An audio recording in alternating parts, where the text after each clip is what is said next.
Afrique Stratégie. Afrique Stratégie. Une émission 100% africaine. Politique, diplomatie, tactique, consulting, l'art de la gestion. Avec le stratège par excellence, le coach Patrick Armand Pouillon. Merveilleuse créature de Dieu, chers amis de la stratégie, de l'efficacité et de la gagne, bonjour et merci d'exister. Abraham pour les chrétiens, Ibrahim pour les musulmans, ne savait pas chanter, il n'avait pas une belle voix. Mais lorsqu'il louait Dieu, Dieu était content, très content. À l'opposé d'Abraham, bon nombre de personnes maîtrisant l'art oratoire, ayant une bonne combinaison de la diction, de la gestuelle et de bien d'autres choses, qualifiées d'éloquents, ennuient le public. Il ressort de l'article scientifique sur le pouvoir de la communication que pour bien faire les choses et satisfaire le public, il faut d'abord et avant tout savoir ce que le public veut. Et cela est possible grâce au comportement d'acquisition. Dans cette émission spéciale, le professeur émérite, le coach Patrick Armand Pouillon, nous aide à en apprendre davantage sur le comportement d'acquisition. C'est quoi le comportement d'acquisition ? Pourquoi le comportement d'acquisition ? Quand et où l'utiliser ? Voilà des questions auxquelles vous aurez certainement des réponses claires, concises, compréhensives dans cette émission spéciale tournée depuis le studio Augustine Analatu Adamo de Lomé. C'est juste après ceci. Parler à son conjoint, à son enfant ou à ses collaborateurs et obtenir satisfaction est un art qui mérite un apprentissage approfondi. Si vous vous demandez encore quoi faire pour maîtriser cet art, alors bienvenue chez nous. Le communicateur incontournable, le coach Patrick Armand Pouillon, vous tend la main à compter du 20 au 30 novembre 2021 en classe Telegram. Profitez gratuitement de l'immense savoir-faire du coach Pouillon et découvrez les secrets du pouvoir de la communication. Pour tout renseignement, contactez le plus 229 60 95 91 91 ou le plus 228 91 91 14 15. Rejoindre cette formidable expérience, c'est rejoindre l'élite mondiale des communicateurs chevronnés. Professeur Pouillon, bonjour. Bonjour. Dites-nous, c'est quoi le comportement d'acquisition ? Je vais prendre un exemple pour vous permettre de comprendre de quoi il s'agit. Il y a un Allemand qui a pris son argent et décidé d'envoyer de l'eau potable dans un village lacustre du Bénin. C'est-à-dire, c'est un village sur l'eau. Ils sont sur l'eau, mais vous comprenez que l'eau sur laquelle ils sont n'est pas buvable. Et donc, ce monsieur décide de faire des installations avec son argent pour faire passer l'eau potable de la capitale du Bénin, Porto-Novo, vers ce village lacustre. Il est venu, il installe tout, on met les tuyaux, on met les installations, on ouvre le débit de l'eau et les tuyaux explosent. On reprend, les tuyaux explosent. À un moment donné, un architecte béninois qui était dans la zone en train de construire des écoles vient le voir et lui demande s'il est allé vers ces villageois pour savoir est-ce qu'ils ont besoin d'eau potable et ensuite leur expliquer pourquoi il veut leur offrir de l'eau potable. Il a dit non, pourquoi? Je veux leur faire un cadeau. Ai-je besoin d'aller les questionner ou de savoir quoi que ce soit pour ça? Alors, il se fait que l'architecte béninois lui a répondu, si tu continues comme ça, tu ne réussiras jamais.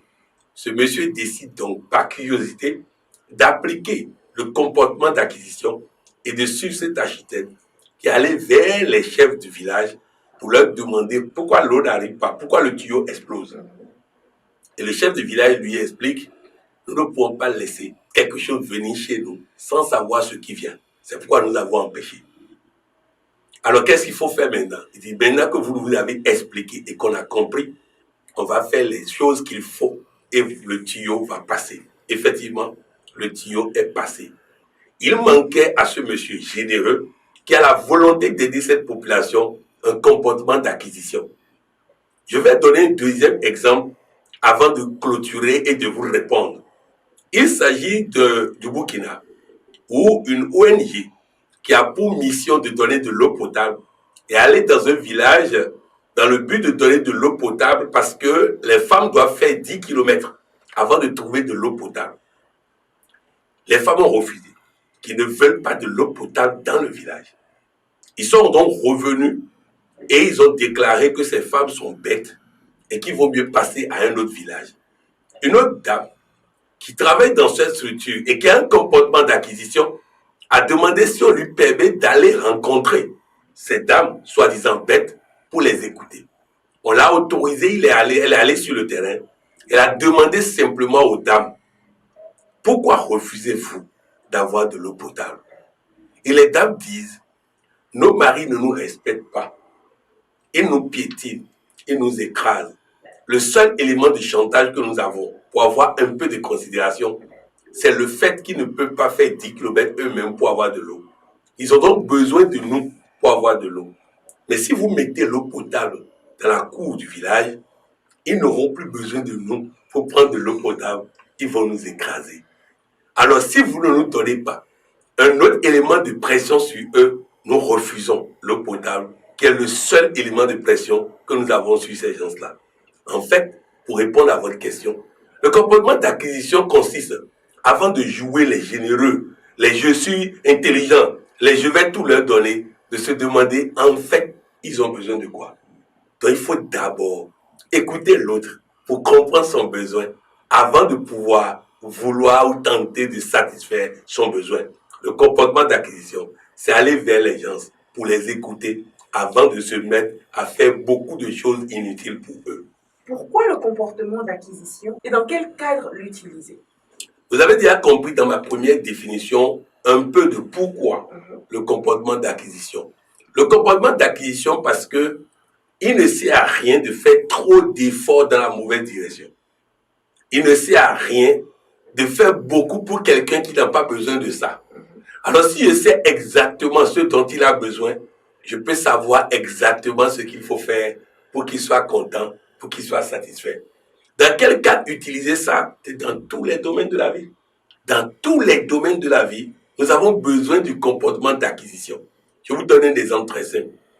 Je vais vendre une formation à une structure. Je fais une première proforma. La structure me fait une remarque. Je ramène. Je fais deuxième proforma. La structure me fait une remarque. Je ramène. Je fais troisième proforma. La structure me fait une remarque. Ça veut dire quoi? Ça veut dire que je n'ai pas utilisé dès le départ le comportement d'acquisition. Parce que le comportement d'acquisition m'aurait permis de poser suffisamment de questions pour suffisamment comprendre l'autre afin d'éviter les allers-retours. Dans la science de l'efficacité, il est dit quoi? Le déplacement augmente le coût de revient. Donc le fait d'aller déposer facture, revenir, corriger, tout ça, c'est déjà de l'argent qu'on est en train de gaspiller. Mais en plus de ça, c'est la crédibilité qui est en train de tomber parce que l'autre sera fatigué d'être en train de reprocher une virgule ici, une virgule là-bas. Le comportement d'acquisition, on a besoin de ça pour se faire comprendre. On a besoin de ça pour satisfaire. On a besoin de ça pour faire moins d'efforts et atteindre les objectifs. Et on a besoin de l'utiliser dans tous les domaines possibles de la vie. Parfait, professeur. Allons dans le concret dans chaque domaine. Que gagneraient les parents avec le comportement d'acquisition dans la communication avec les enfants? Je vais vous donner un exemple qui s'est passé à Ouida. Un papa avait des problèmes quant au rendement de son enfant qui ne travaillait pas à l'école. J'ai envoyé un coach. Le coach est parti à poser une seule question à l'enfant. Comportement d'acquisition. Pourquoi tu ne travailles plus à l'école? Et l'enfant de répondre, j'ai dit que je vais être gendarme et papa a refusé. C'est pourquoi je veux le punir. Je n'aurai pas de bonne note tant qu'il ne m'autorisera pas à être ce que je veux. Le papa dit, mais je pensais qu'on blaguait ce jour-là. Mais c'est ce papa qui vit avec cet enfant, mais n'a jamais utilisé le comportement d'acquisition.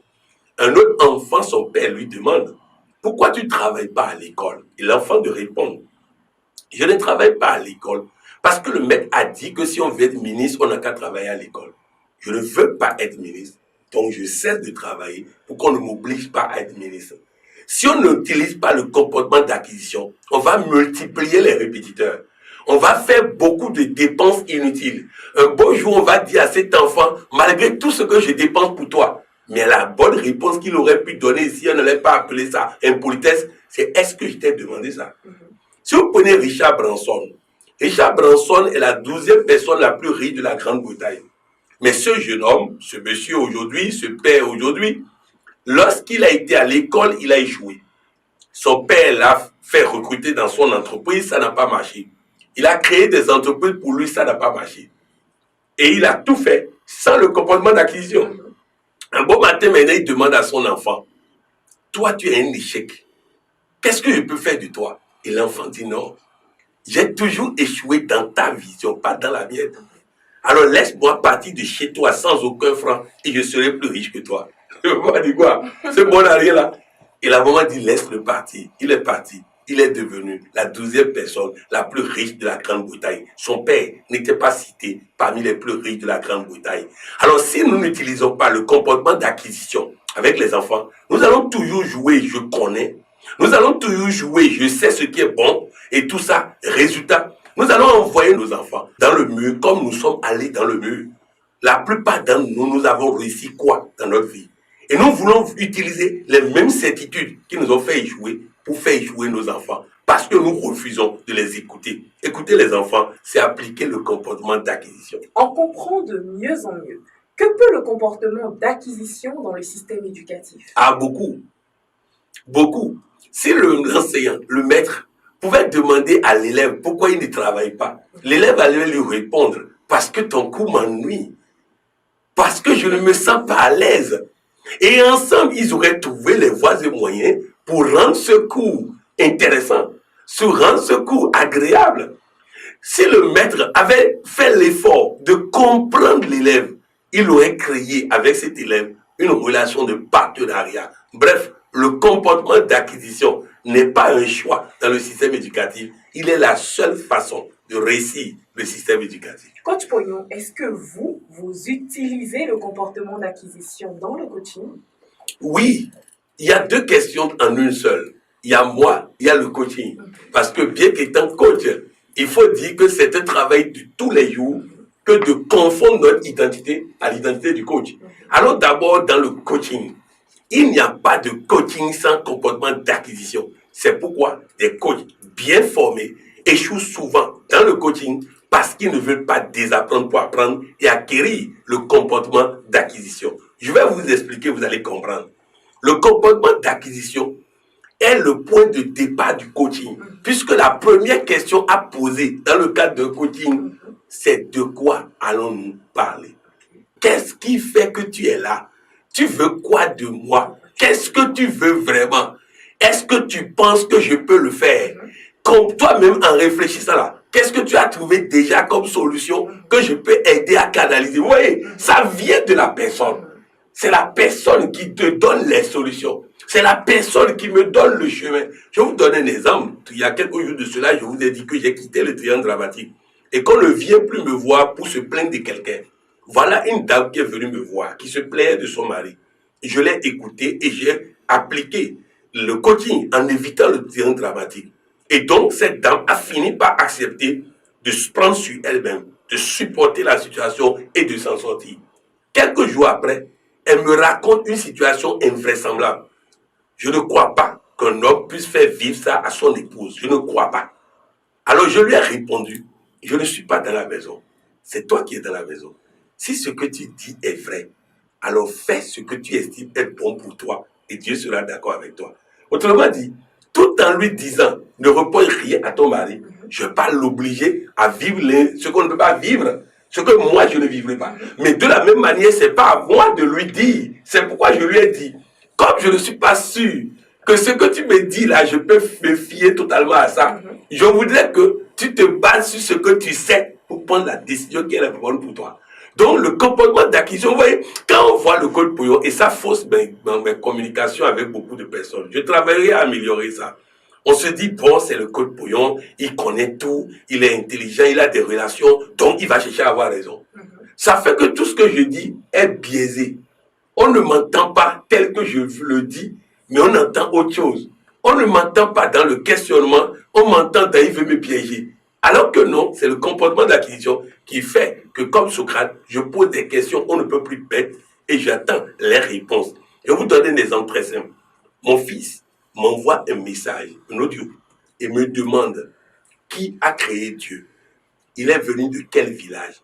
Il est de quelle ethnie? Il est impossible qu'il puisse sortir de rien et de néant. Alors lui, il vient d'où? Lui nous a créés, mais qui l'a créé lui? Les amis, cette question, au lieu de susciter une réponse, elle suscite une réflexion. Je ne vais pas baratiner cet enfant. Je ne vais pas mentir à cet enfant. Il me pose une question qui m'amène à réfléchir dans les profondeurs de ma foi religieuse, qui m'arrive à redresser mes convictions. Bref, ce comportement d'acquisition qu'il a m'amène à travailler mes connaissances. Sachez une chose, le coaching commence par le non-savoir. Ensuite, est-ce que Coach Pouillon utilise le comportement d'acquisition? Oui. Oui, parce que tous ceux qui m'écrivent vont vous dire que je passe du temps d'abord à essayer de les connaître, de les comprendre, avant de savoir quoi faire. J'efface du temps. Souvent, quand je pose la question aux gens, parle-moi de toi. Vous imaginez un homme qui dit à une femme, parle-moi de toi. La femme va dire, ben, il veut me faire la cour ou quoi. Vous voyez, mais c'est comme ça le coaching. Je dois connaître la personne, comprendre la personne avant d'essayer de me faire comprendre. Je l'utilise donc tout le temps. Génial, coach. Le comportement d'acquisition dans la médecine. Parlons-en. Vous savez, moi je viens, quelqu'un vient chez toi et il dit, après il a dit, j'ai la fièvre, tu as commencé le traitement de palu. Ça c'est pas la médecine. Ça c'est du charlatanisme. Sinon la vraie médecine, c'est d'abord poser la question à la personne. Tu as dit fièvre. Qu'est-ce que tu appelles fièvre? Comment tu ressens ça? Comment ça se manifeste? Je dois lui poser une série de questions afin qu'en posant ces questions, on puisse ensemble identifier le mal. Mais dès que la personne dit j'ai fièvre, le docteur a déjà commencé par faire traitement du palu. Non, ce comportement d'acquisition en médecine va permettre que le médecin comprenne le malade avant de pouvoir l'accompagner clair et net. Devenir coach et exercer le métier ne doit pas seulement être un souhait, une intention, un rêve. Mais il est temps que cela se concrétise. À partir du 5 novembre et en classe Telegram, le professeur émérite en coaching, Patrick Armand-Pognon, vous offre l'opportunité inédite d'obtenir la licence professionnelle en coaching intégral dans sa nouvelle dimension. Au programme, le non-savoir, l'orientation solution, l'étude scientifique de la parole transformatrice, les sources et outils du coaching, comment exercer le métier de coach et bien plus encore. Frais de participation 150 000 francs CFA au lieu de 325 000 francs CFA. Infoline 229 60 95 91 91. Ou le 228 91 91 14 15. C'est le moment d'oser devenir coach et d'apporter une valeur ajoutée à votre vie. Parlons à présent du comportement d'acquisition dans les couples. Vous savez, tu vas dépenser tout ton argent pour prendre ta femme. Tu l'amènes en vacances au Brésil, sur les rives du Rio de Janeiro. Et vous passez votre séjour là-bas, ton argent est fini. Tu es revenu. Ton compte bancaire est au rouge. Le banquier est en train de chercher. Et tu es dans ce souci-là. Et à peine vous déposez les bagages à la maison et ta femme se retrouve contre toi. Chérie, tu es sûr que tu m'aimes. Tu as envie de l'étrangler. Mais au fait, c'est parce que tu ne lui as pas posé la question la plus simple possible. Tu veux quoi pour savoir que je t'aime? Elle aurait dit, je veux qu'on aille passer un jour dans un hôtel à côté. Un hôtel peut-être de 30 000 francs la chambre. Mais toi, tu as cru comprendre à sa place ce qui est bon pour elle et tu l'as amené. Voilà en réalité l'absence du comportement d'acquisition fait que on fait beaucoup de choses. Je vais aller plus loin. Je vais parler pour l'homme, je vais parler pour la femme. Le monsieur, tu prépares tous les jours. Ton repas n'est pas agréable, mais tu prépares tous les jours. Et il fait du forcing pour manger, pour éviter les problèmes. Et un beau jour, vous vous bagarrez et tu dis, après tout l'effort que moi j'ai fait ici, pour préparer pour toi. Et le gars dit, ah, il fallait m'écouter depuis. On allait prendre quelqu'un pour préparer. Je souffrais à manger ton repas. Donc tu ne peux pas me prendre ça pour dire tout l'effort que tu fais. Parce que c'est moi qui fais l'effort de manger ça. Vous voyez un peu. L'autre fait des efforts pour préparer. Pensant que l'autre veut qu'elle prépare. Alors que l'autre ne veut pas qu'elle prépare. L'autre veut qu'elle lui donne l'autorisation de recruter un cuisinier.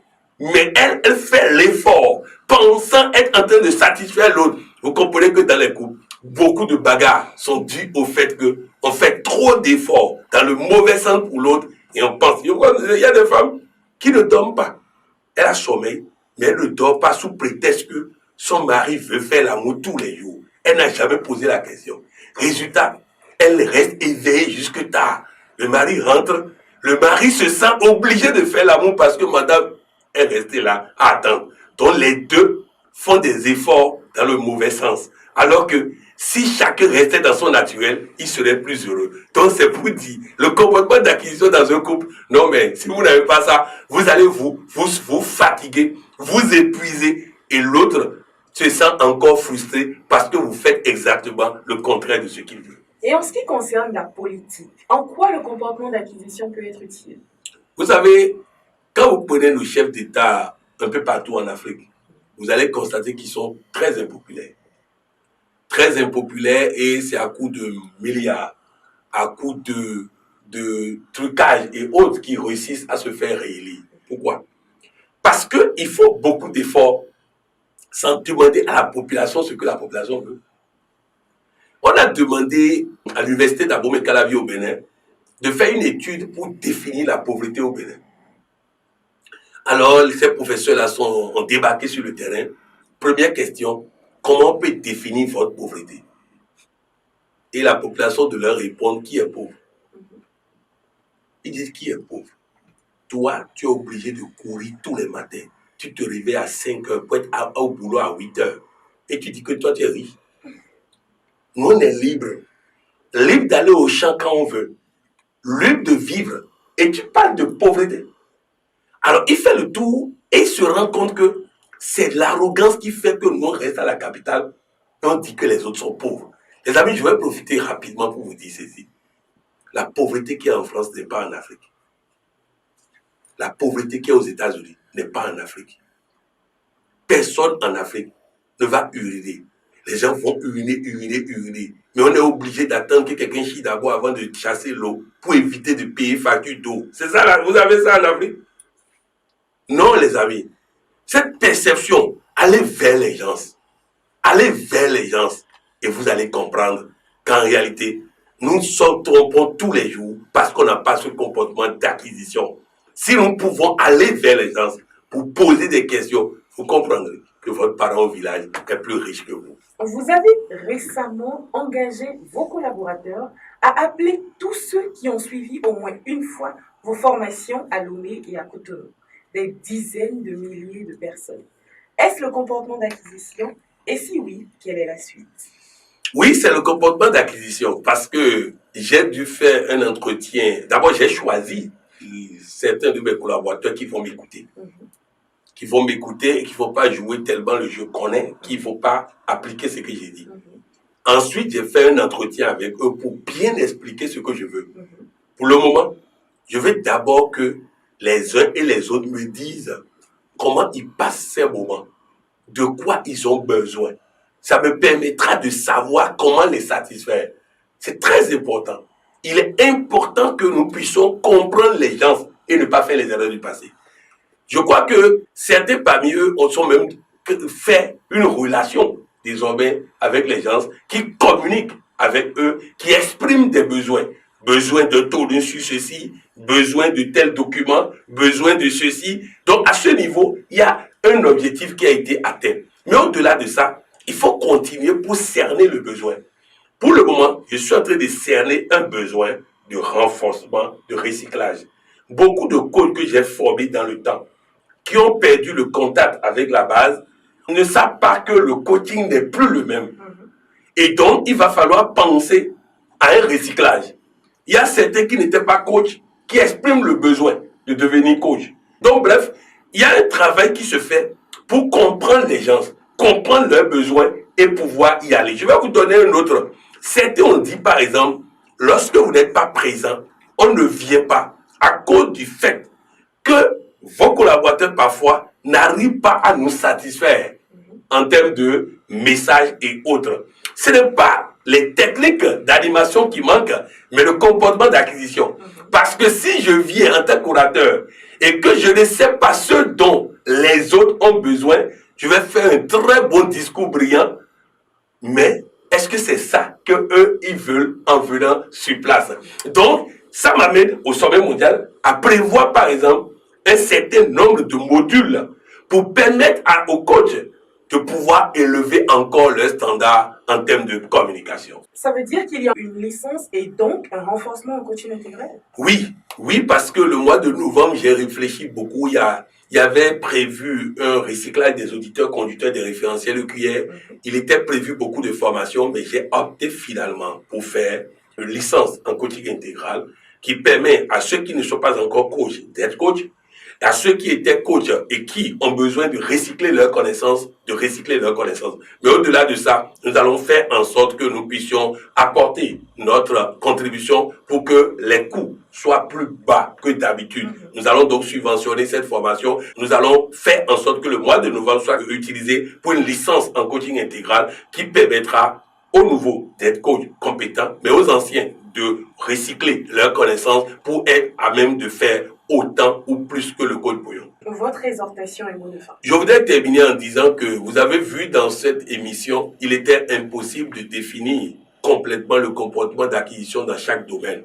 Même si on prenait une émission pour parler de comportement d'acquisition, relation parent-enfant, une émission ne suffirait pas.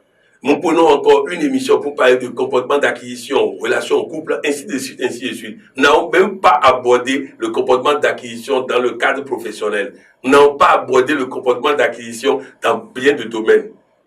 Même avec la nature. J'ai eu à suivre une émission sur Canal 3 à Bénin, une émission où ils sont allés au nord du Bénin, où il y a un monsieur qui prend les animaux en danger, et il les ramène à la maison. Il vit avec des cobras. Il vit avec des pitons, il vit avec des boas, il vit avec des caïmans, il vit avec des chiens et tout ça, et il les a à la maison. Et il parle, et les animaux obéissent. Il a une relation avec eux. Vous imaginez un caïman dans la même case que des chiens, et il ne les bouffe pas. Les chiens montent parfois sur le dos du caïman, et parfois le caïman monte sur le dos des chiens. Et on lui a demandé pourquoi. Il dit, j'ai essayé d'abord de les comprendre. Et je sais comment il fonctionne. Lorsque vous regardez un cobra en le fixant comme ça, vous êtes normalement en danger. Parce que s'il envoie sa salive sur les yeux, ça peut transformer quelqu'un en aveugle. Mais ce monsieur, c'est avec ses yeux qu'il parle au cobra. Et il fait signe, le cobra va à gauche. Il fait signe, le cobra va à droite. Il fait signe, le cobra va derrière. Il a essayé d'utiliser le comportement d'acquisition. Bref, lisez le pouvoir de la communication et vous comprendrez beaucoup de choses. Et nous allons ensemble gagner et gagner tout de suite. Merci et à très bientôt. Merci. Merci. Afrique Stratégie. Afrique Stratégie. Une émission 100% africaine. Politique, diplomatie, tactique, consulting, l'art de la gestion. Avec le stratège par excellence, le coach Patrick Armand Pouillon.